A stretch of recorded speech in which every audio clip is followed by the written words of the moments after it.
in to join the meeting. So we're working on that. Thank you.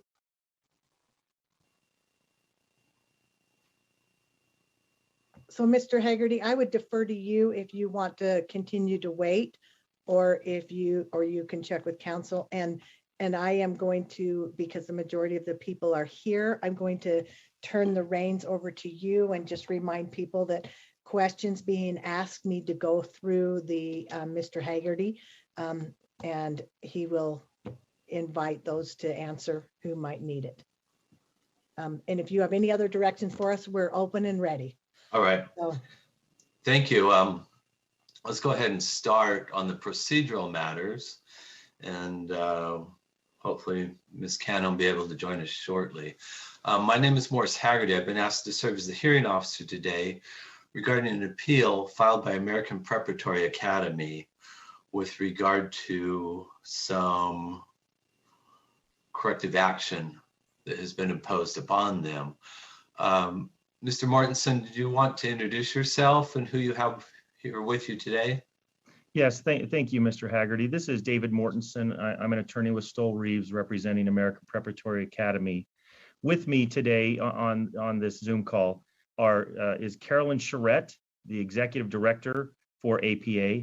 Also, Joan Otley-Zeman, who is the District Special Education Director for APA. Jen Walstad, who is the District Academic Director for APA, and also Lisa Brunson, who is the Director of Compliance for APA. Each of those individuals is here today for two purposes. One is that they will be, as you'll see in just a few moments, Mr. Haggerty, part of our presentation. And then second, they'll also be available to answer questions from the committee members during the question and answer period following the presentations. We appreciate your patience with us. We realize we have a large contingency, but we wanted to demonstrate how important this matter is to us, and also make sure we had the people here who could provide answers to the questions that the committee members may have.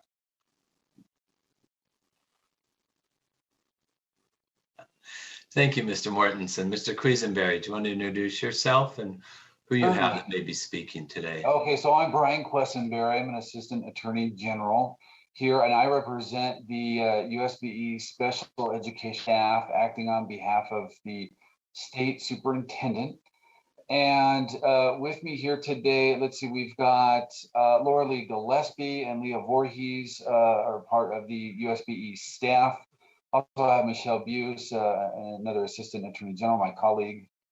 And then the State Superintendent, Sydney Dixon, is also here with us. And there are some folks from the audit committee on staff that are also here, but I don't anticipate that they will participate here on behalf of USB special education staff. Thank you. I'd now like to run through the committee members to make sure we have good connections and you can hear everyone. Ms. Belknap, you're hearing everyone? yes, I understand you're the head of the committee, is that correct? yes, I chair this committee. Thank you. All right, Cindy Davis, Yes, here. Thank you. you can hear everyone? Yes. Good. Brent Straight, Yes, I am here. I can hear you well. I'm trying to switch over to my computer from my phone right now, so thank you. okay. And Molly Hart.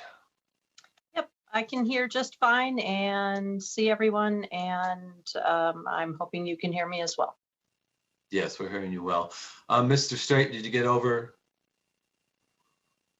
I can see his audio is connecting. And Oh. then we also have Board Member Cannon. She is here now, Mr. Haggerty. Oh, okay. And Ms. Cannon, can you hear all of us okay? Yes, I can hear you. Sorry, I was clicking on the wrong links and finally got the right one. With a little help. Oh, good, good. I joined a meeting last week that was a week away, so we're all familiar with Long these. wait when they're a week away. Yes.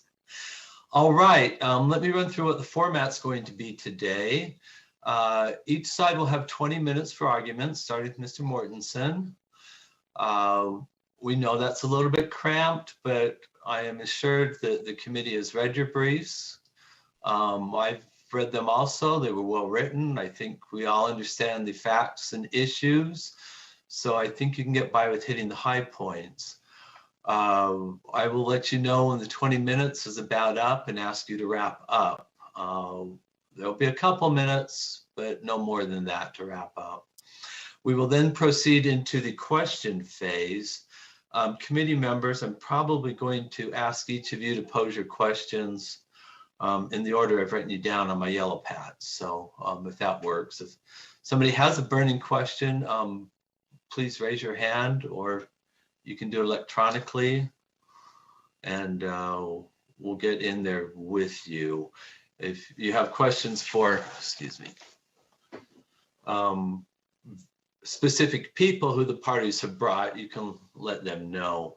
I think if you'll pose your question to me, but I'm not going to interfere unless I think it's not a relevant question for some reason, and then I may stop you. So with that, any technical issues, last minute questions? All right, Mr. Mortensen, I'm going to turn the time over to you. You have the ability to screen share. So why don't you take a minute and make sure we can all see it. Thank you, Mr. Haggerty. And first, can everybody see what is now just a black screen that I'm sharing?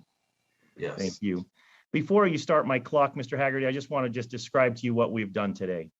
In an effort to comply with the time limitation, we went ahead and actually just recorded our presentation, and we're just going to play it now. It is, as you'll note on the screen here, 22 minutes and 5 seconds long. So I was happy to hear when you said you were going to tell us to start wrapping up at 20 minutes and you would let us go a minute or two long. Try as we might, we could not get it shorter than that, but if committee members are bothered by the 2 minutes over, then I will stop it, because but we've tried to, in good faith and as diligently as we could, get this as short as we could. So I'm going to play it now. I'm going to start it, then I'm going to pause it for 1 second to make sure everybody can hear it. And then assuming that you all can, I'm going to continue. So with that, we're going to start it. As the committee members are aware, this is an appeal from okay. Can everybody hear that okay? All right, well then I'm going to go ahead and play it. And we hope that the committee members will ask questions following Mr. Quisenberry's presentation. Corrective action plan issued by staff last year. The standard of review is not new to the committee, but bears repeating. This committee has a legal obligation to scrutinize the appeal to ensure that the cap is correct and supported by substantial evidence. Substantial evidence is not mere suspicion, supposition, questions, or unsubstantiated concerns. Rather, as set forth in the Provo City case, there must be a quantum and quality of relevant evidence that is adequate to convince a reasonable mind to support a conclusion. Next slide. To that end, after reviewing the cap, APA specifically requested specific information supporting the cap. In response, we received what's been a 2-page memo that is attached to staff's opposition exhibit K. It simply identified 5 alleged students at 2 campuses that had behavioral needs without BIPs, 4 students at 3 campuses that are learning English and may be incorrectly identified as having disabilities, and 7 students at 3 campuses that were not receiving, apparently, access to grade level core instruction. Next slide. This slide. No, go back one. That is all of the information staff provided, and ironically, staff was wrong on every point. As we'll set forth, staff identified 7 concerns. The first concern was that students with behavioral needs were placed into special education classes with no functional behavioral assessment. In reality, every student that staff identified had a behavioral intervention plan in their IEP file. Staff's second concern was that students who are learning English may be inappropriately identified as having a disability. However, every ELL student was appropriately tested and evaluated and had the appropriate documentation in their file. Staff's third concern was that student IEPs did not align with SCRAM data. However, you'll hear that staff used months old and outdated SCRAM data, and that the SCRAM data had been updated and aligned with the IEPs, and staff refused the opportunity to reassess that alignment. Staff's fourth concern was that students were identified in front of their peers as students with disabilities, but the students weren't identified, staff were. And they were only identified because in a prior monitoring visit, staff had complained that the teachers weren't properly identified and they couldn't tell which ones were special education teachers. Next slide. Staff's fifth concern was that they were concerned that SDI was not being provided to allow students to access grade level core instruction. But every student is provided SDI to access grade level pursuant to the IEP and in the MTSS, as will be described shortly hereafter. Those placements were determined by the IEP team and were properly enacted by the teachers. Sixth, the staff was concerned that observers could not differentiate SDI. That does not mean it was not provided. APA actually offered searchable student schedules that identified the time, location, and teacher for SDI, but the monitors simply refused those materials. They can't complain that they weren't able to differentiate the instruction if they didn't take the time to look at the materials that differentiated it for them. Lastly, staff is concerned that special educators were not designing the instruction, but that's simply not correct. The IEP team determined that what SDI was required, and the special education teachers, along with paraeducators, developed the program and ensured that it was all be provided according to the IEPs. I'm going to turn the time now over to Carolyn Sharette, Executive Director of APA, who will discuss these issues. Hello, I'm Carolyn Sharette, and happy to be here with you today to hopefully bring some clarity. We serve over 500 special needs students at APA at our 6 schools. And in fact, half of our founding families when we opened in 2003 had students with special needs. So we have been carefully considering special education for many years. We have developed an innovative and effective academic model for all our students, but as is the case at all public schools, IEP teams determine the services and placements for our special needs students at APA. Our academic model includes a robust and comprehensive MTSS model, or multi-tiered systems of support, where 95% of our special needs students can participate in the MTSS tiers alongside their non-disabled peers, receiving their specially designed instruction, or their SDI, as outlined by their IEPs. We believe this model represents best practice and is what the U.S. Department of Education envisioned when they established MTSS as a requirement for public schools in 2015. Our model allows us to provide the least restrictive environment, which is also a requirement of IDEA. Our students' progress, including our special needs students' progress, is very carefully tracked using sophisticated data systems. Our data-driven quality improvement process garnered very high marks from our accreditors. Last fall, we scored in the top tier of accreditations nationwide with special mention of our powerful data collection process, which informs weekly adjustments to instruction and carefully tracked student progress, including IEP student progress. On the last 2 days of January of 2020, the USBE special education staff conducted a monitoring visit for special education at our schools. 14 monitors visited all 6 of APA's campuses. The context for these visits is important. USBE staff had unofficially communicated that they had questions regarding APA's delivery of SDI. So we viewed this monitoring visit as an opportunity to be able to demonstrate our program in detail and to show what a special education program looks like that is fully integrated into a comprehensive MTSS program. We felt it was critical that the monitors could see and verify the unbroken chain of required elements of our special education program, from the IEP document itself, which directs all the rest of the chain, to the specification of the specially designed instruction the student will receive, to an understanding of our student placements and seeing the services, including the delivery of SDI, and finally, our student progress records. We plan to accomplish this by providing the IEPs for each student so the monitors could track all the services they observed back to the IEP itself. And we would also clearly outline where the students would be to receive their SDI and then assist the monitors in being able to observe the services delivered. We anticipated that the monitors may have difficulty discerning the service delivery if they had not seen or experienced SDI being delivered within the MTSS before. Additionally, APA intentionally makes our special education services indistinguishable to other students. We do this to preserve the dignity of our special needs students and to reduce stigma and emotional harm.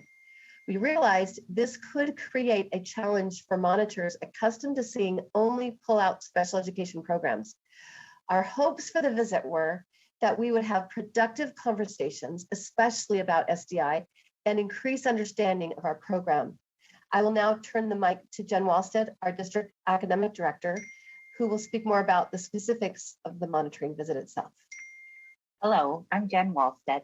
I've been with APA for 17 years, and I've helped create our academic systems, our tracking systems, and our curriculum. On the morning of the visit, the monitors arrived at each campus and gave the administrators the 10 names of the students that they had chosen to monitor. As is customary for a visit, we provided schedules for each student. But because of the challenges Carolyn mentioned, we wanted to be sure the monitors could easily find the specific instructional settings they needed to observe where SDI was happening. So we created a sortable, searchable tool called the SDI Tracker. Here's one example of a student's schedule from the SDI Tracker. You can see that this is for one student with the grade, teacher's name, and student's name in the first 3 columns. Then you can see the IEP goal types. In this case, the student had a speech goal, a reading goal, and an SEL goal, which stands for social emotional learning. The next column outlines what type of specifically designed instruction the student is to receive according to their IEP. So this student received SDI through speech services to support their speech goal on Friday from 11:20 to 11:50 in accordance with their IEP. This student received SDI to support their reading and social emotional learning goals as defined on the child's IEP according to the schedule above. Here's another student's SDI tracker. In an effort to make it as easy as possible for monitors to see our SDI, we prepared these sortable, searchable student schedules for all 500 plus of our special education students. Every one of our students had a schedule like this showing exactly when and where they received SDI according to the IEP. This was a large preparation task, yet the monitors did not allow us to guide them in the use of these forms to find the SDI settings. In addition to the SDI trackers, we assigned an administrator or special educator lead to guide each monitor to the settings where they could see the student's SDI and also be available to answer the questions the monitors would have. It was not our attempt to handle the monitors or to create a pre-planned visit, but to ensure the monitors had and understood the resources needed to make an accurate determination about our unique and innovative model. We were immensely disappointed when 100% of the monitors at all campuses refused to allow any of our staff members to help guide them to where the SDI was being delivered. We had hoped the outcome of the monitoring visit would be greater understanding about what, how, and when we provide SDI at APA. Even if they disagreed, it was important to us that they at least saw what we maintain as SDI so we could have productive conversations about it. Sadly, this did not happen. In addition, we did not have any of the monitors ask clarifying questions about our special education program in the entire 2 days they were with us. At the end of every monitoring visit we have ever had, there is a review where we all meet together and the monitors share feedback. This is standard protocol. For this visit, there was no closing meeting, there was no stakeholder meeting, and there was no discussion. The next communication APA received was the corrective action plan received 4 months later. I'll turn the mic back to Mrs. Sharette. Thank you. When we received the corrective action plan, which is excerpted on this screen, we were struck by the numerous references to concerns, questions, and being unclear. We were actually not surprised that the monitors had many questions and felt things were unclear because they did not ask any clarifying questions at the visit. Here in the first line, the monitors admit that they had predetermined where they expected to find special education. Perhaps if they had allowed AP employees to guide them to the places where special education was taking place, they would not have left the visit with so many questions. You see in the highlights the words appeared, unclear, additional questions, questions, was unclear. So many questions and confusion in just the first 2 paragraphs. Many questions, yes, yet no factual findings upon which to impose corrective action. The CAP only listed concerns and questions. In all, the CAP outlined 7 areas of concern. You will note that nowhere here does it say monitors found the APA was or was not definitively doing something, just numerous concerns. And those concerns are focused in the 7 areas listed here. Appropriate placement for behavior students, ELL student eligibility, student civil rights, SCRAM alignment, SDI failing to provide grade level core instruction, difficulty differentiating SDI from general instruction, and concerns about who is designing the SDI and APA. I will turn the mic to Joan Altley-Zeman, Special Education Director. You might need to unmute. Hello, I'm Joan Altley-Zeman. I've been with APA for 16 years as a teacher, administrator, and now the SPED director for the Draper campuses. I've had 2 children with disabilities who were served for 9 years at APA. When the APA team reviewed the concerns and the questions listed in the CAP, we knew right away that many were unfounded. So we requested student-specific information from the USBE staff in order to address them and make our responses. We really appreciated this information as it allowed us to dig in and address each concern individually. In the first area of the CAP, the USBE staff expressed concerns and questions about students who were receiving behavior services. They claimed several of the students did not have functional behavior assessments or behavior intervention plans, FUBAs and BIPs, in their files. USBE staff provided the student names, and we found in each and every case, the IEP files contained the documentation required to support behavior services. The documents that address these concerns and questions, FUBAs and BIPs, were located in the student IEP files, which were provided to the monitors at the time of the visit. It's unclear how these services or titled documents would have been overlooked. In the second area, USBE staff expressed concerns and questions about whether students have been properly identified, especially ELL students. We requested specific student names, and when the USBE provided them, we found that in each and every case, the IEP files contained the documents required to support that students had been properly identified. The IEP files were provided to the monitors at the time of the visit. And again, it's unclear how these titled documents would have been overlooked. In the third area, USBE staff expressed concern that APA violated student civil rights. This claim was based upon 2 things. Associate Superintendent Voorhees had observed one student sitting with a particular paraeducator at the back of a general ed classroom. The student didn't have any materials and was not participating in the class. Associate Superintendent Voorhees concluded this was a violation of the child's civil rights, when in fact, the student was assigned to a self-contained classroom, and as a part of his transition plan back into the gen ed classroom, he was to make several classroom visits to observe prior to transitioning into the classroom. A simple and clarifying question kind of avoided this accusation. The second civil rights claim comes from the name tags that the special education paraeducators wore during the visit. Because USBE staff had previously expressed they couldn't see our program and the services of our paraeducators, we purchased special name tags for this visit so the monitors could see who the special education paraeducators were. And our paraeducators do not normally wear these name tags. They return to wearing their regular name tags after the visit. Wearing these name tags for 2 days does not warrant a corrective action plan. Thank you, directors, for your kind attention. Lisa Brunson, our compliance director, will be next. Hello, I am Lisa Brunson, and I've been with APA for 11 years.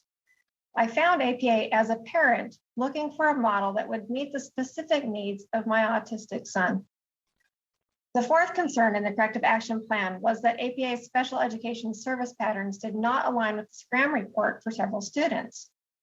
SCRAM documents the amount of time and place where IEP services are delivered and is used to allocate state funding for special education.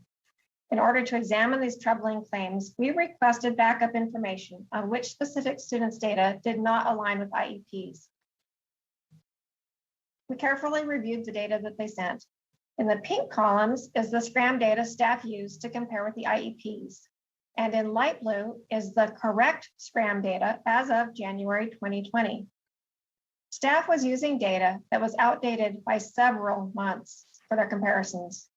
SCRAM data changes as IEPs are amended and service patterns change. So it was essential that USBE staff use SCRAM data that was pulled from the date of their site visit. We notified staff of these errors and asked if they would like to recheck the data and correct the cap. They declined that opportunity. I'll turn the mic back to Mrs. Walstad. Thank you. With regard to the fifth area of questions related to the provision of SDI, the monitors identified these 4 students who were in mixed grade small group intensive classes. In each case, the IEP team determined that placement. In that placement, the student received the SDI required by their IEP. The second student, CT, required 2 reading skills classes per day and received those classes. IDA allows for whatever placements the students need as long as they are determined by the IEP team, including mixed grade classes. Monitors also had concerns with these 3 students that they were working below grade level. IEP students often need to receive instruction that is below grade level in order to develop the skills necessary to access the grade level curriculum. All of these placements are within the purview of and were determined by the IEP team. Contrary to staff's suggestion, the IEP is the guiding document for all placements at APA. In addition to these placements, each of these students received grade level language arts core instruction in their homeroom classes.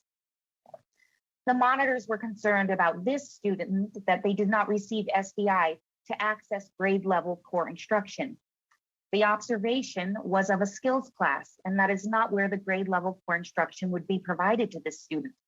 It is important to note that the student received grade level language arts core instruction in their homeroom class with paraeducator support.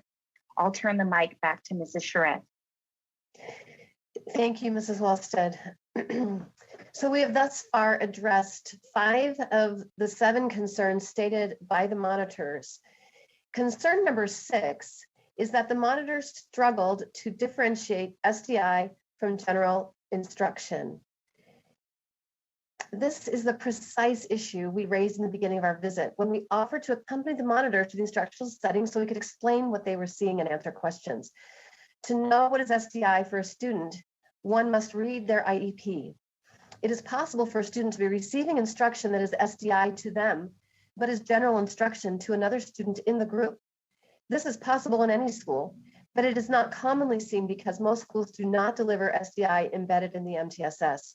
So we are not surprised the monitors had difficulty differentiating this, particularly if they had not read the student IEPs, which may have been the case.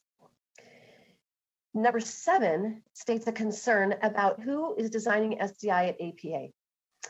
Special design instruction is determined by the IEP team, and as defined by IDEA, this means special design instruction is an adaptation to the content, methodology, or delivery of instruction. Adaptations may be made by employing a particular curriculum that is specific to the needs of the student, such as a dyslexia curriculum or a reading skills curriculum, and or by adapting the content, methodology, or delivery of instruction in response to student progress or lack of progress. IDEA does not specify that SDA must be designed by a particular employee at the school. Clearly, schools using Wilson reading, for example, for dyslexia students, are not designing that curriculum. But if the IEP states the student needs Wilson reading for dyslexia, then Wilson reading is SDI to that student. Mr. Mortensen will now conclude our presentation. Thank you, Ms. Sharette. In conclusion, this cap arises from a lack of information, but ultimately, had the monitors taken the time to listen and ask questions about what was happening, they would have been given the information they needed, and this cap would be unnecessary. Ultimately, the staff is required to come forth with facts supporting substantial evidence to support this cap, and there is none. And for that reason, the cap should be denied and dismissed, and the appeal should be granted. We look forward to answering your questions following the staff's presentation.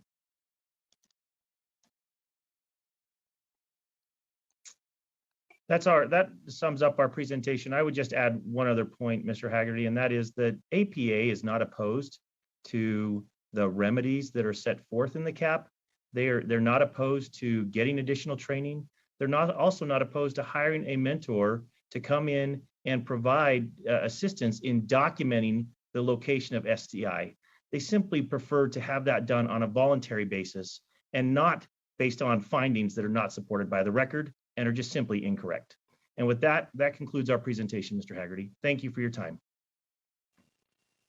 Thank you for that presentation. I thought it worked well in this format.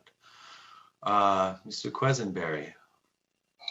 Yes, before I begin, just a preliminary question. I just want to make sure I didn't miss anything.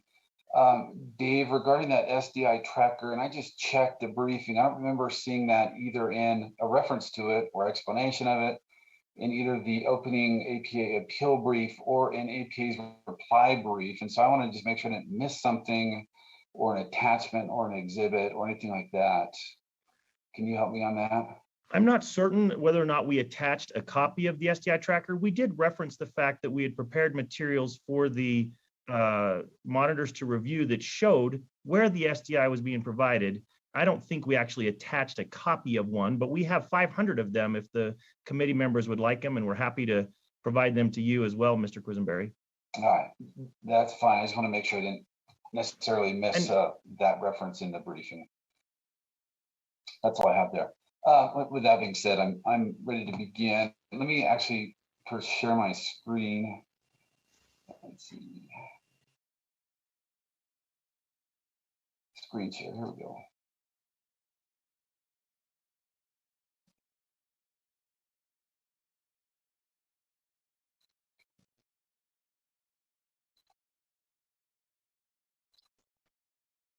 Okay, can you see just a white screen right now? Is that okay? All right, super. So we'll begin first with the standard of review here on appeal. It is found in Rule R277-114-4, which governs corrective action plans. And it states the superintendent shall place a recipient, so that would be APA, on a corrective action plan when a recipient demonstrates non-compliance with program requirements. So the issue here for this committee is, did APA show non-compliance with special education requirements? Additionally, relative to this, we cited in our response brief the Drake case that comes out of the Utah Supreme Court in 1997 that holds courts give deference to government agencies regarding factual questions and determinations, and that could be important for factual disputes that might arise today. I want to begin with chronology of the site visits by the USBE staff to APA schools. This shows that there were 5 major visits that first occurred in May 22nd, 23rd of 2019 when USBE staff reviewed files, conducted student focus groups, interviewed staff. There were no observations, though, of IEP students in classrooms at the time. It was the end of the school year. USBE staff returned on August 1st and August 13th to review files at APA locations. And then finally on January 30th to 31st, USBE staff conducted monitoring visits and observations of IEP students in classrooms. And then there was a final exit conference that was conducted virtually on May 18th. Now we're going to talk quite a bit here about, or at least I'm going to be talking quite a bit about specially designed instruction. So I want to make sure we have the definitions of that handy here. First, special, and this comes out of the special education rules, which mirrors the Code of Federal Regulations. Special education means specially designed instruction that meets unique needs of a student with a disability. And specially designed instruction, or SDI, means adapting the content, methodology, or delivery of grade level core instruction in order to address the unique needs of the student. And again, to ensure access of the student to grade level core general curriculum. The delivery of specially designed instruction is the core job responsibility of special education teachers. SDI is what makes special education special. Now, there are 4 main areas that I'm going to talk about here where that come from the CAP that show APA's lack of specially designed instruction.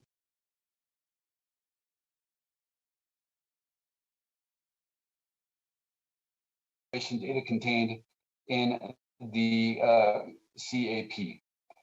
And this comes from the CAP. First, from the January 30th, 31st monitoring visit, USBE staff conducted student focus groups and staff interviews. They reviewed APA documentation regarding paraeducator trainings, IEP files, progress reports, lesson progress charts, teacher notes, and teacher calendars. Then USBE staff conducted 65 observations of 65 students by 19 USBE special education staff at all 6 APA schools. Based on that, here's the data that they found. Of the 65 students with IEPs, 9% received classroom instruction from special education teachers. And this is the gold standard. This is the ideal. They also observed that 65 students with IEPs, or 43% of the 65 students received classroom instruction from regular gen ed teachers. They observed that 45% of the students with IEPs that were observed received classroom instruction from paraeducators. And finally, they observed 3% of the students that they saw had received services from a related service provider. What this data shows us is 88%, so the 43 plus the 45, so roughly 90% or 9 in 10 IEP students observed received their instruction from non-licensed special education teachers. This was very disconcerting to USBE staff. The rule governing paraeducators in particular, this is Board Rule 277-524-3. It discusses the appropriate assignments or duties of paraprofessionals, and it states that a paraprofessional may provide assistance or tutoring to students under the direct supervision of a licensed teacher. And that's during times when students would not otherwise be receiving instruction from a teacher. So this data shows us, and this is certainly times during which they would be receiving instruction from a special, or should be from a special education teacher, shows that with 9 out of 10, or roughly 90% of the students receiving this kind of instruction, that is not in compliance with the special education rule governing paraeducators. That was the first finding. Second finding, now, so in addition to USBE staff observing data showing lack of specially designed instruction, APA's LPC's lesson progress charts also showed a lack of specially designed instruction in APA's intervention program. APA relies heavily on its lesson progress charts, or LPCs, as evident here in this quote from their reply brief. This, again, this is APA's statement, not mine. APA says, APA maintains that it delivers the SDI called for in each special education student's IEP within the intensives, as outlined by the IEP. This fact is clearly demonstrated by APA's lesson progress charts, or LPCs, which clearly set forth the SDI provided to each special education student. So this is how important LPCs are in APA's intensive program. The converse must also be true, that if the LPCs do not show SDI, then it is not being provided in these intensive programs. Here's what the CAP found regarding LPCs and the intensive programs. This is a quote from the CAP. The intervention program progress charts of this LPCs lists all the enrolled students, not just those on IEP. So it lists gen ed students and special ed students. The LPC provides a menu of interventions and supports that the paraeducator may provide the student on an IEP. And I'll show you those in a minute. There's about 8 items on this menu of interventions and supports. Listed supports include, and here's one of those menu items, individual. There is no clear evidence of what individual instruction or individual help looks like in the classroom setting, or how the IEP aligns with instruction. The intervention program drives the student instruction, not the student's IEP.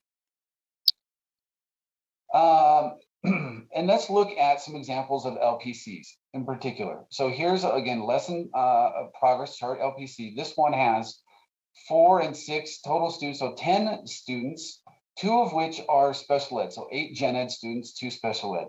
Of these 2 special ed students, 1 is getting individual instruction, 1 is not. 1 is getting individual help, 1 is not.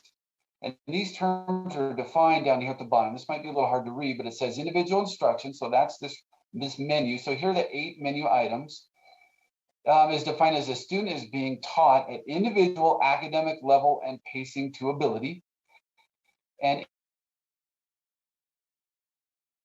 one-on-one help, tutoring, guided practice. And let's look at another LPC.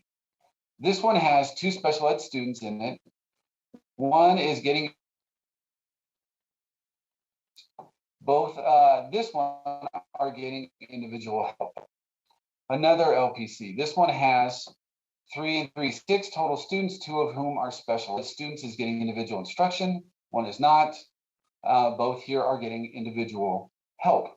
There's nothing specific to specially designed instruction in these LPCs. They only show accommodations to students in a class. Thus, the progress charts show no connection between intensive classes and IEPs.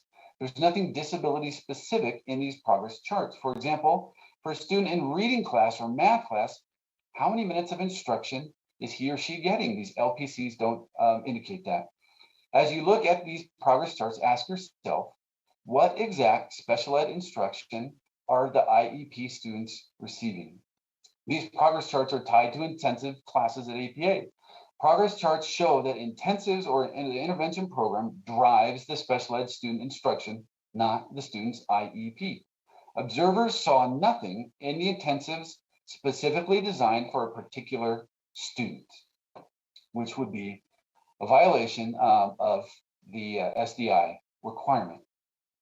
Back here to the roadmap, in addition to USBE staff, the observation data, and APA's progress charts not showing specially designed instruction. The third area found in the CAP is APA's untrained and misused para-educators. So the first half of this problem involved observers found no evidence that APA para-educators were properly trained to deliver specially designed instruction.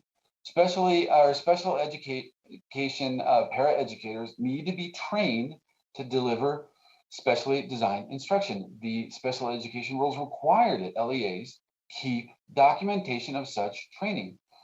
The CAP found, though, that APA was unable to provide evidence that para-educators were being properly trained to deliver SDI, and that's indicated here.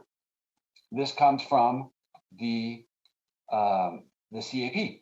It says APA documentation of the training and supervision of para-educators in the implementation of SDI included student individualized education program progress reports, teacher notes, teacher calendars, and paraeducators were also provided generalized special education training. No items provide information of how paraeducators are trained and supervised as they provide SDI. This training referenced here is not SDI specific training. APA claims each of its paraeducators received 40 hours of college credit class and passed the Para-Pro exam. However, those are requirements for all paraeducators, general and special education paraeducators. It does not qualify a paraeducator to primarily teach a special education student. Interestingly, APA attached a paraeducator special ed training log to its reply brief. And here it is. So SDI staff training log. And this appears to contain the SDI training in question. For example, it says here, we trained on how to provide SDI to the student, what that looks like, and how to apply in different situations. This log, however, is from last fall of 2020 and into the spring of this year. So where are these training logs for prior school years? They were never provided to USBE staff at all, as indicated in the CAP. Now, the second half of this paraeducator problem is that APA inappropriately used its paraeducators to design special ed instruction. Here's what the, again, what the paraprofessional rule says, that paraprofessionals or educators, they are to assist or tutor students under the direct supervision of a licensed teacher. Here's what the CAP found. Special educators were not designing instruction. Instead, paraeducators developed changes to meet needs, took them to special educators to seek approval. This finding is based on USBE interviews with APA paraeducators, where APA paraeducators who requested anonymity told USB staff that they determined the needed accommodations. Then they reported back to their special ed teachers about the proposed accommodations seeking approval. For example, one special education teacher was asked when she provides instruction to students. That teacher was unable to answer the question, but instead described going into the classroom and observing and collecting data. The bottom line here is that APA is using its paraeducators as a replacement for special ed teachers. APA's practice of relying on paraeducators and general education teachers to determine special education needs does not comply with the IDEA. The last finding here after the paraeducators is that APA's practice of placing students below grade level. The CAP found that APA places its special education students inappropriately in lower grade levels, and that's found here in the CAP. It says, specially designed instruction to access grade level core instruction was not provided. Instead, students attended classes with students in lower grades. For example, a third grader in a first grade class, a ninth grader in a fourth grade class. The definition of SDI that we talked about earlier is adapting content, methodology, or delivery in grade level core curriculum, which is referenced twice here in this definition of SDI. Placing a ninth grader in a class with fourth to sixth graders is not teaching ninth grade level content. Placing as likewise a third grader in with first graders is not teaching grade level content. This is just ability grouping of students. Now, APA justifies placing ninth graders with fourth and sixth graders and so on by arguing that the IEP team and the parents agreed to this placement. An IEP team and parents, however, cannot stipulate to non-compliance with federal IDEA law. Parents and IEP teams can't waive fate. IEP team is supposed to act within the bounds of the IDEA. Back to our four areas here, problems referenced in the CAP. These are four bases upon which USB staff concluded that APA was demonstrating non-compliance with the requirement to provide specially designed instruction as required in Rule 114-4. Now, a couple of ancillary issues really quick that were raised by APA. APA claimed in its briefing that it was entitled to a cure period. They didn't argue that here today or mention that, but that, and they cited the UPIPS manual for this supposed cure period. It's a period of which time APA can cure any deficiencies. And the APA is wrong on this. The footnote in the UPIPS manual and the other sections cited by APA to these cure periods are irrelevant to or unrelated to CAP. Instead, they're related to the annual performance reports that USBE submits to OSEP each year. They're also related to the file review and data collection, again, which is not what we're talking about here today. Today's CAP discussion has nothing to do with annual performance reports or file review and data collection. That's a separate tangential issue. Additionally, APA complains or advances a couple of complaints against USBE staff. First is that USBE staff didn't or failed to communicate with APA. At that January 2020 monitoring meeting, there it is. At that meeting, APA showed USB monitors a video before beginning the observations which USB staff watched. There was communication back and forth between APA and USBE staff throughout the visits, and APA rep often sat with the monitors. The monitors asked few questions because they had previously monitored APA for the whole year prior to January 31st. Monitors they previously observed APA and they were familiar with APA's special ed model. There's been zero confusion regarding APA's lack of specially designed instruction. USBE staff have been ringing the specially designed instruction bell with APA since May of 2019. Another complaint lodged against USBE staff was that they failed to provide data or information to APA upon request, and that's not true. And here's an example of that. After that May meeting in 2020, APA requested information from USBE staff. 8 days later, on May 26th, USBE staff uploaded the requested information. A month later, APA filed a grandma request with USBE. 20 days later, USBE provided a response to that grandma request that included 200 emails and 75 documents. One of those documents, by the way, was this very detailed and comprehensive spreadsheet. Each of these rows is a student that was observed. You can see this goes on, and this was attached as exhibit to USBE's response brief. This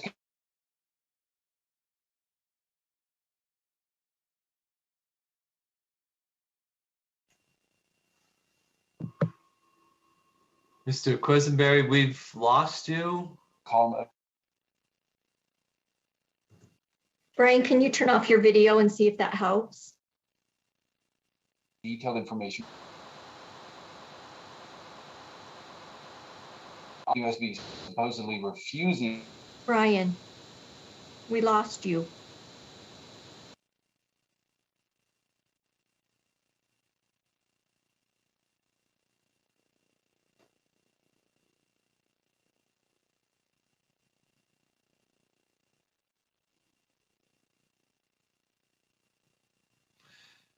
And I'd like to assure you that his time was up, but I did not kick him out. Okay. So maybe he'll come back in, Mr. Haggerty. Yes, let's give him just a minute. Michelle Buse, can you text him or? I just did, and he said, I know. And my bubble is bubbling. I think he's trying to get back in.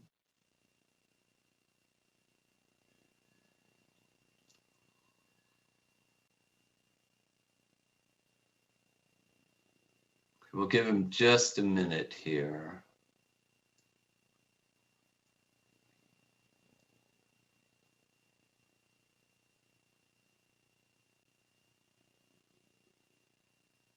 He was at the very end of his presentation, just showing indication, providing indicated times that USBE staff was responsive and provided requested documentation. So to close, USBE feels that specially designed instruction was not appropriately provided, that paraeducators were usurping the role of special education teachers by determining what accommodations should be provided for students. And additionally, that they weren't fully trained with regard to each individual student and the specially designed instruction that should have been delivered through the paraeducators. So we'll close with that. I'm not sure when he'll get back on. Thank you. I assume everyone knows who Michelle Buse is. And there's Brian back. I think it would be good to introduce her, Mr. Haggerty. Michelle, will you introduce yourself? I'd be happy to. Brian, I kind of summarized for you because you were lost at the end of your time. Thank you. I'm an assistant attorney general that also represents the State Office of Education or State Board of Education and was a participant in briefing the issues. All right, thank you for that presentation. It also went well in the last moment or so. Until the last moment. I think now is the time we have set aside for questions. We'll go into 4:55 p.m. for questions. Ms. Davis, did you want to start? I just was wondering if Mr. Quisenberry could I think I understood, but it was very choppy. The chart you were showing at the end, was that a chart in response to a request for information? Yes. Is that what you were saying? A detailed response with students and? Yes, I should say though, there's actually a work product created by Laura Lee Gillespie based on the observations. However, when APA requested detailed information on those 65 observations, we provided that summary, that spreadsheet that had the pastel colors on it. Again, it's attached, I believe, as Exhibit L to the response brief. Okay, thank you. Mr. Straight, you have a question? Yes, this question is for Mr. Mortensen. You made a statement at the end of the presentation. Would you restate that statement? Well, I think after I'd shown the video, is that what you're saying? Yes. Okay. So I want to be clear, and I'm hopeful that we'll get an opportunity to address some of the arguments that Mr. Quisenberry made and address those. But with respect to the statement that I made at the end there, I want to be clear. APA is not opposed to getting the additional training that's set forth in the CAP. It's also not opposed to hiring a individual to come in and assist APA in preparing documentation to show where the SDI is being provided. But it believes that that should be done on a voluntary basis, not in a CAP that's unsupported by facts. And Mr. Quisenberry and I simply disagree about whether he's actually shown an LPC and compared it to the IEDA or the IEP, and whether or not these individuals are properly trained. And I hope we'll get an opportunity to address those questions, because the arguments are just simply wrong. But we're happy, APA is happy to do the things that to provide the get the training that's set forth in the CAP. And it's happy to hire a mentor to come in and assist in the documentation of where the SDI is provided. But that needs to be done on a voluntary basis and not on a CAP that frankly is unsupported by any actual facts. So, Mr. Mortensen, would it be fair to say that you're willing to, or APA is willing, not you, APA is willing to bring in the training, but you are denying that your paraeducators are untrained and misused? All of that is absolutely correct, Mr. Straight, in that, or Member Straight, and that is that if we have, the documentation shows that each of the paraeducators that are doing services have been trained. They meet weekly with a certified special education teacher. That special education teacher and them go over every single student that they're working with. The SDI is created by the IEP. IEP team gets together and determines the amount of SDI. The special education, the certified teacher then works with the paraeducator to ensure that those services are provided. The problem has happened is that you have two ships passing the night. You have the monitors who came and refused to actually look at the information that APA was providing and then say, you're not doing it. But if they look at the information, it shows exactly where all of that SDI is being provided. And then they say, well, your paraeducators are doing it. And the answer is, no, that's not true. They are part of the process, but they're not the only ones providing it. The certified special education teachers are involved. And I would really hope that you'll give Carolyn Sharette and Joan Otley-Zeman an opportunity to explain how that entire process works, because it's what never happened during this monitoring visit. That's what needed to happen. And if they would have given this opportunity to explain it, we wouldn't have to be here today. APA is happy to to get training, but it needs to be done on a voluntary basis. Mr. Haggerty? Yes. Would it be possible that someone from USBE could respond to Mr. Mortensen on that, in that regard, to paraeducators? Mr. Quisenberry, who can best respond to that? I would say either Leah Voorhees or Laura Lee Gillespie. And maybe, Member Straight, you can frame the specific question that's posed to them. Okay, so the main thing is, it appears to me that one of the key components is the misuse and the idea that these paraeducators are untrained. If they could speak to what, because it's been denied, APA is willing to get training, but they deny that they need that training. Laura Lee or Leah? Leah, would you like me to speak to this? Go ahead, thank you. I will tell you that in May of 19, we reviewed documents at that time. Over the summer, as Mr. Quisenberry put out those dates that we went and visited and so forth, we requested documentation to show training of paraeducators. I reviewed over 531 pages of documentation that was provided by APA, looking specifically for training around specially designed instruction being provided to paraeducators, and it was not found. I found documents that supported APA giving their paraeducators a copy of the IEP and having them sign off that they received a copy of the IEP. I received several of the LPCs that Mr. Quisenberry showed to you and reviewed several of them and did not find anything specific to a student's IEP in that review. So in terms of documents that were provided to show that paraeducators were trained on special education, as stated in the Corrective Action Plan, there is evidence that they were provided with the IEPs. There is evidence that they were trained generally, as with all staff, but there was nothing specific to specific student needs as outlined in the IEPs. Mr. Haggerty, if I can just add 30 seconds onto that and respond to Dave's argument.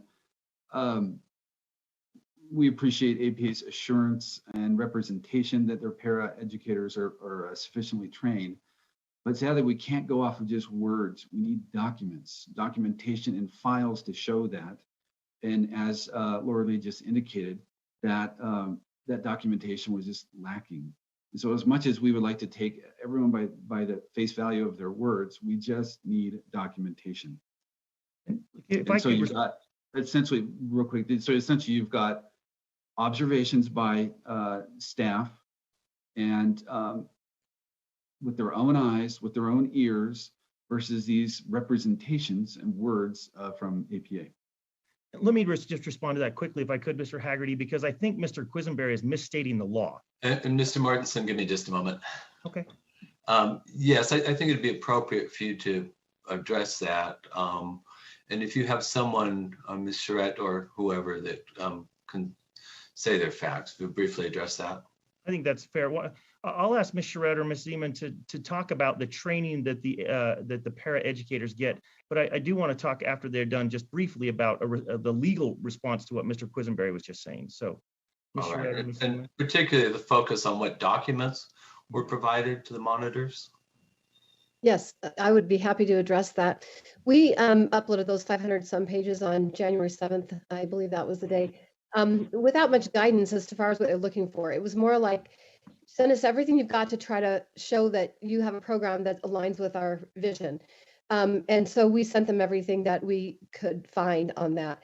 And when Mrs. Gillespie says that she received documents showing the certified special educator giving the IEP to the paraeducator and signing off, we're not sure what more you want of those meetings. So those meetings are training meetings. So that's where it's an IEP training meeting, where if I'm a paraeducator and I've been assigned to help Johnny Smith, my special education case manager teacher is going to bring that IEP to me, and we're going to have an IEP training meeting. And she's going to give me the documents. We are going to sign the document saying I had the training. And then what happens in that training is training specific to that student's IEP, what their goals are, what their needs are, what instruction I might be asked to assist with, depending on the students and their IEP.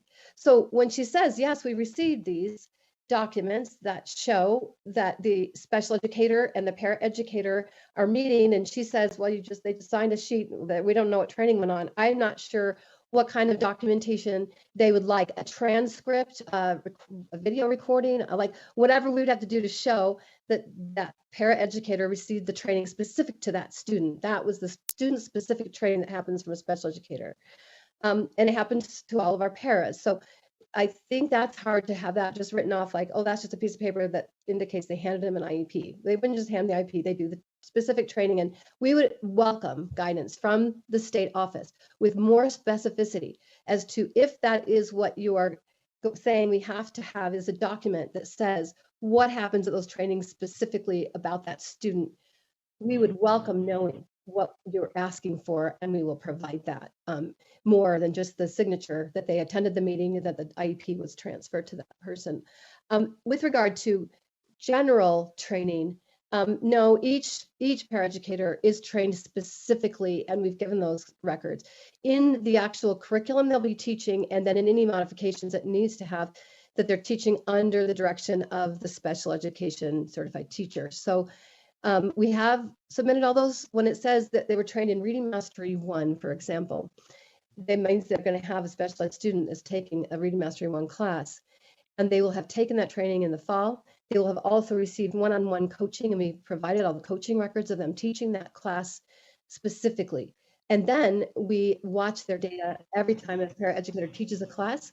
They take data, and that data is reviewed every single time, every single time. So our paraeducators aren't untrained, and they are not out there on their own without supervision. I'm sure we have more supervision than most schools do, like I say, because every single day they're required to take data and turn in that data on what they're delivering. Good. Thank you, Ms. Sharette. Mr. Mortensen, if you want to comment briefly. Yeah, I just would point out that Mr. Quisenberry talks about conclusory statements and not being able to take people at their words. And I think that's exactly the issue that we're having here. The cap that has been provided to you provides no support for any of the arguments that's in it. And I know he's shaking his head now, but the fact of the matter is there's just nothing there. He doesn't identify a single paraeducator and say, this paraeducator is lack of training. Here's what this paraeducator has. This is all they have. This is all they get. Nothing. They don't provide that. They don't identify a single individual. They don't take the LPC and then match it up with the IEP and say, see, here you have an individual who has an IEP, and then here's the LPC for that individual, and it doesn't match up. They don't do that. What they give you is half of the information. They show you the LPC and they say this person didn't get one-on-one contact during this 1 hour with this one individual. But that's because the IEP didn't require it during that 1 hour with that one individual. And that's where this entire cap falls apart. They need to go back, look at the IEP, compare that to the services that were provided, and then say, if they can, which they won't be able to, but then say, you're not providing the information in the IEP. And this is the point that all of these committee members have not been given. You've not been given a single IEP. You've not been given a single IEP and then had staff tell you, here's an individual at APA that's not getting the services in their IEP. And without that, this suggestion that they're not getting the SDI is just wrong. And the suggestion I thought we were talking about hold on, let me stop everybody there. 2 seconds. Mr. Mortensen, far field of the issue. Mr. Quisenberry. That is the issue. Mr. Mortensen, Mr. Quisenberry, if you'll let me. I asked you to elucidate on Mr. Straight's question. I think we've covered that, so I'm going to stop you there. Mr. Straight, does that answer your question? Do you need more information? We're good for now. I want the other board members to have a chance to ask a question before I speak again. Thank you. All right. If you have a question, why don't you just throw your hand up? And Ms. Davis, did you have anything further? I had a question about the SCRAM, but I also have just a quick follow-up question to the comments that we just heard about the specially designed instruction trainings and such. Is it appropriate for me to ask a follow-up to that? And yes, we're now past the training. Any questions you have, we'll try and move through all the committee members. Okay, I was just trying to piece together that if the paraeducators trained and the students are also receiving specially designed instruction from the special educators, then why does, like, for example, a 6th grader have to go to a lower grade with the lower grade students to get the reading? I just wondered if they could elaborate a bit on that. And then I had a separate SCRAM question after that. Let's start with that. Mr. Mortensen, who best to answer that? I'm going to let Carolyn Sharette answer that. Yeah, thank you so much. I'm so excited to have this little bit of conversation about this. I've been waiting a couple of years, I feel like, to have this conversation. So when you have a fully working MTSS, multi-tiered systems of support, the idea is that if possible, you let your special ed students participate in those tiers freely, like all your students, and so they don't get pulled out, they don't look different. Everyone's going to a class, but your IEP kids, of course, where they're going is directed and driven by their IEP. And so all of our students experience multi-grade. This isn't about just special ed kids, it's all of our students. And we don't use groups that are based on, our groups are made by what our students' needs are. So they're called achievement level groups, not ability level groups, just kind of correcting something that was said earlier. And so multi-age groups happen in the MTSS, and excluding our special ed kids from those, to me, would be a violation of their rights. They need access fully to the academic program, and they can have it. And sometimes that means you're going to have multi-ages. Most of the time, it's not just our special ed kids. I want to make sure you're not thinking that like we're taking our special ed kids and we're putting sixth graders with fourth graders. It's happening to all of our age bands. So K through 3, the kids are mixed, and 4 through 6, the kids are mixed. And even in our one case, you saw a junior high student coming to a 4 through 6 group that was appropriate for her. So in an MTSS, everyone's mixed grades, and we don't want our kids to be, our special ed kids to be accepted from that opportunity. The other point I'd like to make is that I have a little question for Mr. Quisenberry. I don't know if I'm supposed to do that. I don't think I am. But I will just note that he put up a definition of specially designed instruction, and I think he cited the CFR, and I didn't recognize it. I think there's something maybe in error about your definition of specially designed instruction. Specially designed instruction, according to CFR, does not include those words about grade level core instruction in the spot where you have it. It does include it at the bottom, but not unless there's been an update to the CFR that I don't know about in the last week. That specially designed instruction is not only for grade level instruction. And I think everybody would know that, right? There's lots of kids who need SDI at a grade level different than their age. Does that answer it? Your question, Mrs. Davis, I'm sorry. Did I? Yeah, it helps me to understand kind of where the thinking is behind that. It would, yeah, I have questions about what all of those multi-age groups look like, and if kids in special education are consistently going with kids who are younger, you know, on a consistent basis for instruction. But I don't know if those are questions we could get all answered here today, but I do have a question about SCRAM. Mr. Haggerty, is it all right to go ahead with that question? So I'm just wondering if we could address that a little bit. What I heard was that USBE said there were inconsistencies with the services provided versus the SCRAM documentation. And then what I heard was APA was saying that the documentation that was used by USBE was not the current documentation. And I'm wondering if someone from USBE could address that. I can, Mr. Haggerty. If that's okay. So SCRAM data is special ed information from student IEPs that the LEA uploads to UTREX, the UTREX system. USBE staff do not upload the SCRAM data, but instead they review and they rely on the SCRAM data submitted by LEAs. Here, USB staff pulled APA SCRAM data in October of 2019.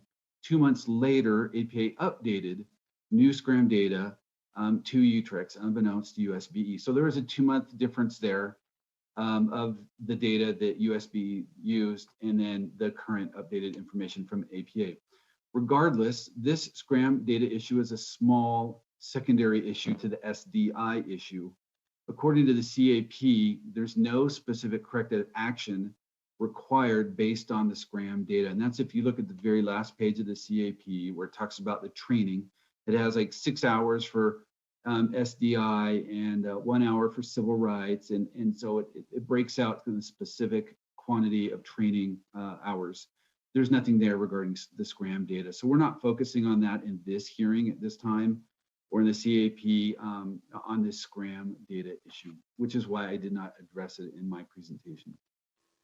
Maybe that might help alleviate this issue. Yeah, that helps. Thank you. Ms. Cannon, questions? Yes, thank you. I believe this question may be well addressed to Carolyn Sharette. I know at one point in time, APA was utilizing direct instruction in their teaching, and I'm aware of some of the tenets of direct instruction that work in terms of educating special ed kids along with regular ed kids, as that it seemed to be a method that worked for both populations. But I haven't heard anything about direct instruction addressed throughout this whole process. So I'm wondering if you could update me on what your current philosophy is and what kind of things you're utilizing, if you're still utilizing direct instruction, if you've modified that in relation to the issues we're talking about, special ed population kids. Thank you for that opportunity. Yes, we are still dedicated to direct instruction in the grammar phase of learning. As you know, we're a classical school. So you're looking at the grammar, logic, and rhetoric phases of learning. And in the grammar phase of learning, we are very committed to direct instruction. And we have had a lot of success with having our students all learning it together. And our results, I think, have borne us out. And our parents of our special ed students have been so happy that their kids are not pulled out. They're taught with peers and in a very interactive. Direct instruction is very interactive, where our kids are responding a lot and moving around a lot, using all of the body to learn. We do a lot of standing and sitting and moving and speaking at the same time to try to integrate everything in the brain, which really helps our special needs kids. But guess what? It's great for all kids. And so we keep the kids together to do it as much as possible. I don't know, does that help? But yes, we're still very committed to direct instruction. Yes, I just hadn't heard it in any of this process, and I wondered if that was still part of what was going on at APA. Thank you.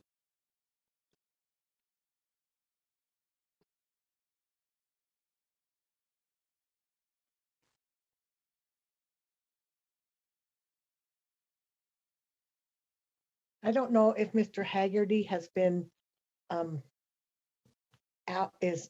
is out, or if he's been shut off here or something. So Brent, why don't I just take it and we'll go ahead and go to you. I think that's, oh, there you are. You're back. Sorry.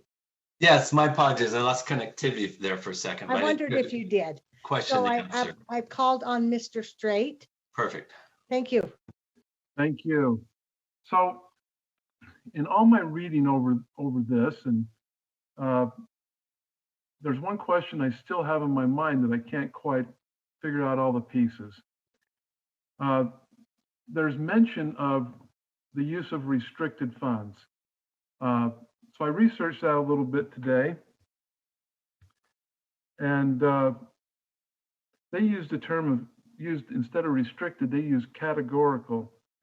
From the state or federal government granted to qualifying schools or districts for specific children with special needs, certain programs or special purposes such as transportation. In general, schools or districts must spend the money for the specific purpose in regards to special education. So if I understand the process correctly, our special education team went into all 6 APA schools. They did their report and findings. That's mostly what we've talked about today. But my understanding also is that our internal auditors also went into APA. Was their purpose in going to APA to determine what I'm talking about as far as the proper use, the categorical use of funds? I'm not sure who to address that to, Mr. Haggerty, but I'm trying to understand that whole system. Thank you. Let me ask Mr. Quisenberry, is that an issue here?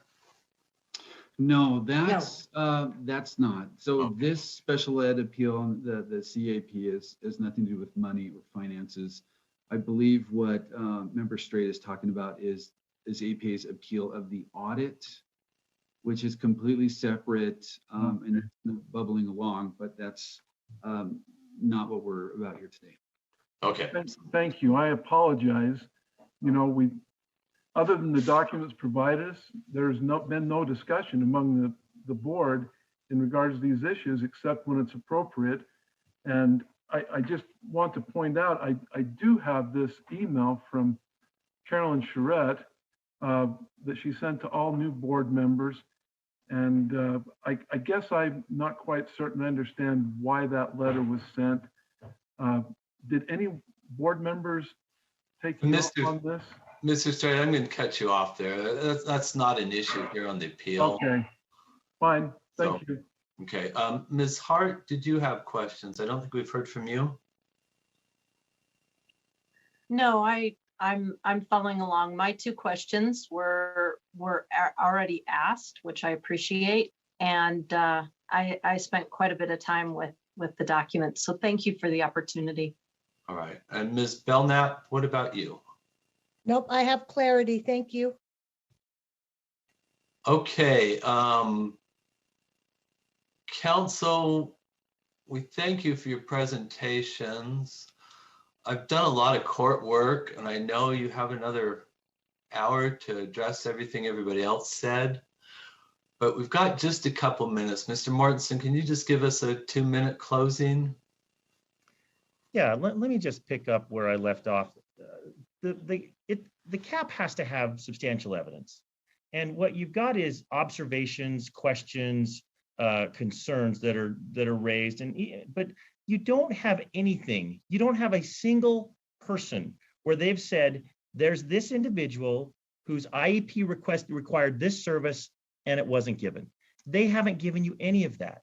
And anytime they've given you specific information, it's turned out to be wrong. They said these people didn't have BIPs. Yes, they did. They said, staff said these people weren't evaluated in their native language. Yes, they were. They said your SCRAM data isn't accurate. Yes, it was. Every single time they've given you any specific data, it's turned out that staff was wrong. And what they've never given you, never, is an actual example of an individual who was entitled to something in their IEP and then not given it. And without that, they can't claim that we're not providing SDI. They can give you half the story. They can say people aren't trained. They can say that there's LPC documents that say certain things. But until they give you one person and give you the IEP and show that that person was not given the services in the IEP, they cannot prove that these individuals didn't get the SDI. And without that, this CAP is completely without any support and should be rejected. Again, APA is happy to do the training. It's happy to hire someone to come in and talk about these things and to help them document it so that staff can see it better. But if staff can't give you an example, someone who didn't get their SDI, then this CAP is baseless, it's not supported by evidence, and it should be dismissed. Thank you. Mr. Quisenberry, 2 minutes. Yeah, just two points regarding the suggestion or the proposal that APA would voluntarily agree to a mentor to come in and address the SDI issues. Mr. Mortensen and I have, and our respective clients have went down that, what I would call a rabbit hole, and lost a couple of months trying to figure that out. It just didn't work. It seemed like there were strings attached to that offer. And so there's a little bit of history there on that offer. Number one. Point number two about data is USBE's data is always wrong. I think that shows the overreach here. Those 65 observations by 19 USBE staff at the 6 schools, is that wrong too? Of the 9 out of 10, 90% of those students being taught by non-licensed special ed teachers, was that wrong too? I didn't hear any refutation of that data that was provided. That spreadsheet that has the pastel colors that documents every single detail and more that you would want on those observations, is that wrong too? Is that not considered data? I think that goes a long way to show that the staff made observations with their own eyes. They looked at documents with their own eyes. They talked to paraprofessionals with their own eyes. And just because they don't identify those paraprofessionals here, who were worried about repercussions coming from APA, then therefore it just didn't exist. It just APA tries to set the bar, understandably, so high here that it's impossible for anyone, USB included, to meet that bar of what it looks like to not provide SDI. I think what we presented, what's in the papers, in the attachments, amply shows that SDI, and that's the key issue here, was not provided, contrary to federal rule and state board rule. And I would rest on that. Thank you, Ms. Quisenberry. Just two questions from myself. Was that pastel document provided to APA? Or yes, it is attached. Or only in response to the grandma request? No. Oh, well, both. So it's a response to the grandma request, the first time without SSID, second time with SSID, and then attached as Exhibit L to USBE's response brief. Okay, thank you. So it's been provided multiple times. That's where we got all of our refutations. On that pastel sheets has the name of those students that we went in, and then thank you for that pastel sheet, because that's where we're able to go in and see that actually no, that data was not accurate on that pastel sheet. You're arguing here in summation? Oh, sorry, I didn't know that. I was trying to clarify. Everyone. I apologize. Mr. Haggerty, one point on this I do think is important. That's where we got the name of the individuals who they were claimed didn't have BIPs. That's where we got the names of the individuals who they claimed weren't being tested in their native language. That's the problem. That's where they got the scram data that they claimed was incorrect. And I thought we were summing up, and now we're going back. Mr. Quisenberry, let's let him finish. That document is the one that has the incorrect data, and that's exactly the point. And so again, I don't think it's a big hurdle to ask for one person for them to give you one IEP. Like 5 times. And I'm going to stop everybody here. I don't think that's that big of a hurdle. Yeah, thank you very much. Committee, anything further? Ms. Davis? So listening to all this and watching people and heads and listening to voices, is it appropriate to reach out and ask any questions if we have questions during deliberations of either side, or is it not appropriate? This will end the presentation here. So if you have a burning question now, let's get out on the table. Otherwise, you'll have to proceed on the information provided. Well, my question I didn't have it until all of this was going on. And then I'm hearing arguments from both sides, and I'm seeing Ms. Gillespie's head shaking. And I'm wondering if someone could just address the question. What specific? The pastel sheet, or when the names of the students were provided, or if there really were BIPs in the folders. That is the question. And Ms. Gillespie, I'll give you just 1 minute. I'll be quick. They requested the information about the specific ELL students and the behavior intervention students and so forth after our May meeting.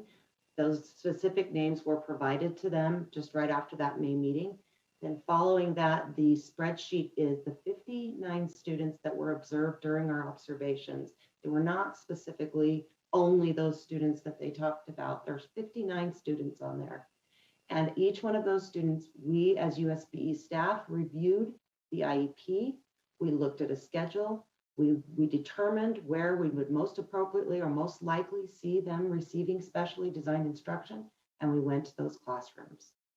So there may be some students that are listed on there that were the students with the ELL or the behavior intervention plans, but they were very few. It was about 10 total, and there's 59 total students on that spreadsheet. And it was provided when it was requested with the grandma request. Okay, I think that answers that.